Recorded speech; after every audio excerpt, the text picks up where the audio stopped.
Hemant Soren ED की दूसरी बार radar पर। झारखंड के सीएम हेमंत सोरेन 31 जनवरी को फिर से प्रवर्तन निदेशालय यानी ईडी के सामने मनी लॉन्ड्रिंग मामले में पूछताछ का सामना करेंगे। सोमवार को ही उनके दिल्ली आवास पर छापेमारी के बाद उनकी गिरफ्तारी की आशंका जताई जा रही है। इस घटनाक्रम पर सबकी निगाहें टिकी हुई हैं।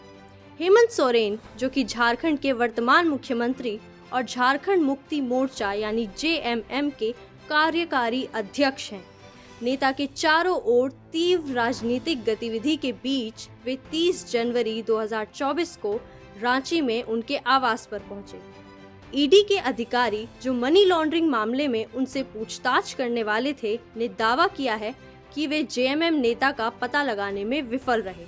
वे रांची में दिखाई दिए और अपने सत्तारूढ़ गठबंधन के नेताओं के साथ कई दौर की बैठकें की। संसद भवन में फिर गरमाया सियासी वातावरण।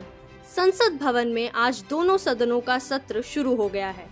सदन के अंदर और बाहर सरकार और विपक्ष के बीच कई मुद्दों पर तीखी बहस होने की संभावना है। अडानी समूह के 2G स्पेक्ट्रम मामले से लेकर बेरोजगारी तक कई मुद्दों पर हंगामा हो सकता है। विपक्षी दलों ने सरकार पर अडानी समूह को विशेष सुविधाएं देने का आरोप लगाया है। उन्होंने कहा है कि सरकार अडानी समूह को देश की संपत्ति लूटने दे रही है। विपक्ष सरकार से इस मामले में स्पष्टीकरण मांग रहा है। बेरोजगारी भी एक बड़ा मुद्दा है, जिस पर विपक्ष सरकार पर हमला करने की योजना बना रहा है। विपक्षी दलों का कहना है कि सरकार ने बेरोजगारी को बढ़ावा दिया है। उन्होंने कहा है कि सरकार को बेरोजगारी को कम करने के लिए ठोस कदम उठाने चाहिए। संसद भवन में आज होने वाले सत्र में दोनों पक्षों के बीच तीखी बहस देखने को मिल सकती है। ये देखना होगा कि सरकार इन मुद्दों पर विपक्ष का जवाब कैसे देती है। देश में कोरोना के मामलों में फिर हल्की बढ़ोतरी। पिछले कुछ दिनों से भारत में कोरोना के मामलों में मामूली बढ़ोतरी देखी जा रही है। केंद्रीय स्वास्थ्य मंत्रालय के आंकड़ों के अनुसार 29 जनवरी को देश में 10,000 से ज्यादा नए कोरोना के मामले सामने आए, जो पिछले दिन के मुकाबले 13.4% अधिक हैं। इस दौरान 44 लोगों की मौत भी हुई। देश के कई राज्यों में कोरोना के मामले बढ़ रहे हैं। इनमें महाराष्ट्र, दिल्ली, कर्नाटक, राजस्थान और गुजरात शामिल हैं। महाराष्ट्र में पिछले 24 घंटे में 3,000 से अधिक नए मामले सामने आए हैं। दिल्ली में 2,000, कर्नाटक में 1,500 और राजस्थान में 1,000 से अधिक नए मामले सामने आए हैं। केंद्रीय स्वास्थ्य मंत्रालय ने लोगों से सावधानी बरतने और मास्क पहनने की अपील की है। मंत्रालय ने कहा है कि लोगों को भीड़-भाड़ वाली जगहों पर जाने से बचना चाहिए। देश के कई राज्यों में टेस्टिंग बढ़ाई जा रही है। महाराष्ट्र में पिछले 24 घंटों में 1 लाख से अधिक टेस्ट किए गए।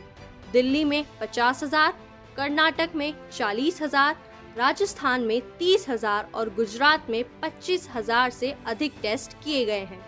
स्वास्थ्य विशेषज्ञों का कहना है कि कोरोना के मामले बढ़ने की वजह ओमिक्रॉन के नए सब वेरिएंट BA.2 का फैलना हो सकता है। BA.2 को ओमिक्रॉन की तुलना में अधिक संक्रामक माना जा रहा है। उत्तर प्रदेश में सियासी उठापटक जारी। उत्तर प्रदेश में विधानसभा चुनाव को लेकर सियासी गतिविधियां तेज हो गई हैं। बीजेपी, सपा और कांग्रेस समेत सभी पार्टियां रैलियां और जनसभाएं कर रही हैं। गठबंधन की चर्चा भी जोरों पर है। बीजेपी ने चुनाव की तैयारी तेज कर दी है। पार्टी के राष्ट्रीय अध्यक्ष JP नड्डा ने हाल ही में उत्तर प्रदेश का दौरा किया और पार्टी के कार्यकर्ताओं को चुनाव के लिए तैयार रहने का आह्वान किया। बीजेपी ने अपने चुनावी घोषणा पत्र को भी जारी कर दिया है।